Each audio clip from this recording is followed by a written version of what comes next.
Having created a watch list, a user may then wish to house some of the items on his list in specific portfolios.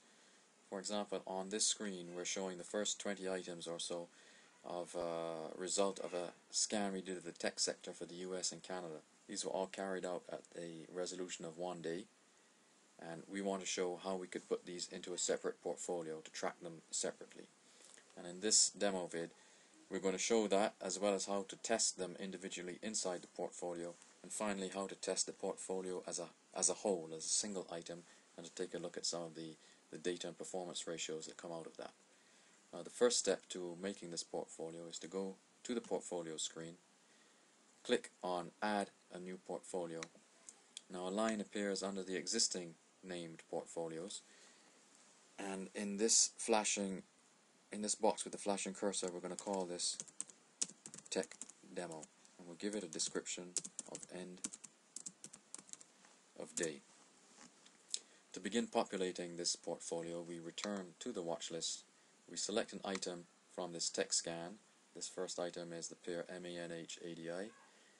We go over to the track button, we click it, and we get this window that comes up with a pull down.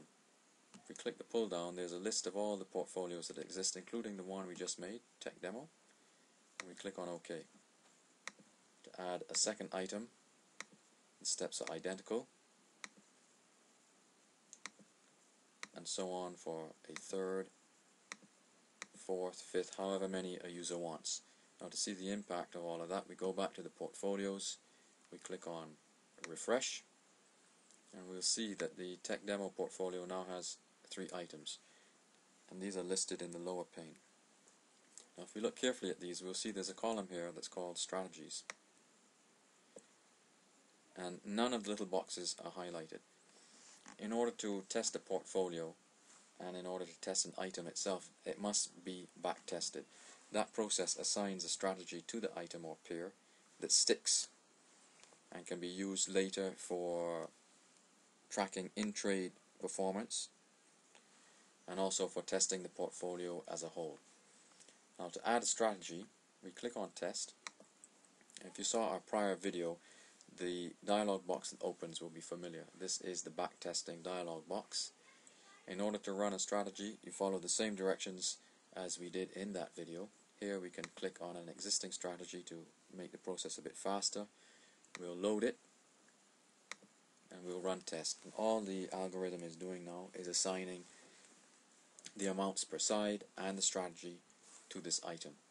And in a few moments we'll get the message that the backtest has been completed, and then we'd repeat the entire process for the second item, the third item, and if you've got 20 items, it will be 20 items.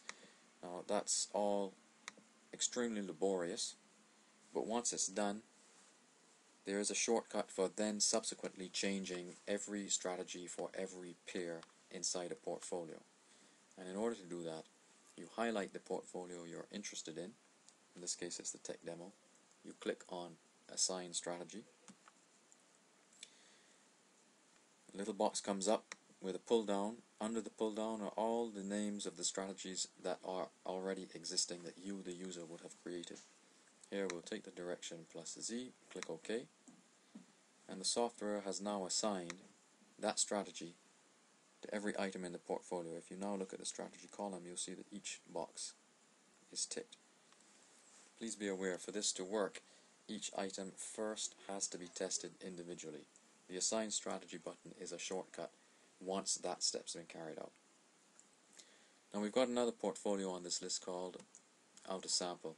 This in fact contains all the tech pairs that we saw on the watch list, and just to save time we set this up earlier. If we now want to run a back test on the entire portfolio, we highlight the portfolio Out of Sample and we click on Test. This screen comes up. There are a few things to double check before finalizing the test. That is that every pair has a strategy, it does, and every pair has a Y amount and an X amount, and they all do. Having done that, we click on Test and it's away. Now this portfolio does have 20 odd items, a lot of strategies and a lot of parameters and a lot of data to crunch. A test of that length generally is going to take about 70 seconds to complete. While that's winding through, I'm going to put the screen capture on pause and come back when it's finished. Okay, so we're back and the back test is completed. So we'll click on OK. And we can start looking at some of the results. We've got a portfolio summary. Under this tab, you've got broad headlines of total net profit, profit per item, and so on. And you've also got portfolio items listed and how they performed. There's a tab next to the portfolio items tab where you can see every single trade that was undertaken. All of that can be copied and pasted and looked at in Excel. At the top there's another tab, the portfolio ratio results, and here you've got a series of ratios and other performance measures including kurtosis, skewness, plus classic things like the Sharpe ratio, Sortino, and so on. There's also a drawdown figure, and below you've got a list of the portfolio performance, a cumulative performance, and you've also got the S&P 500 cumulative performance next to it. The last tab is showing an equity curve, and you can get an idea of how your performance visually appears over time. And that's it for this video for now. See you next time. Bye bye.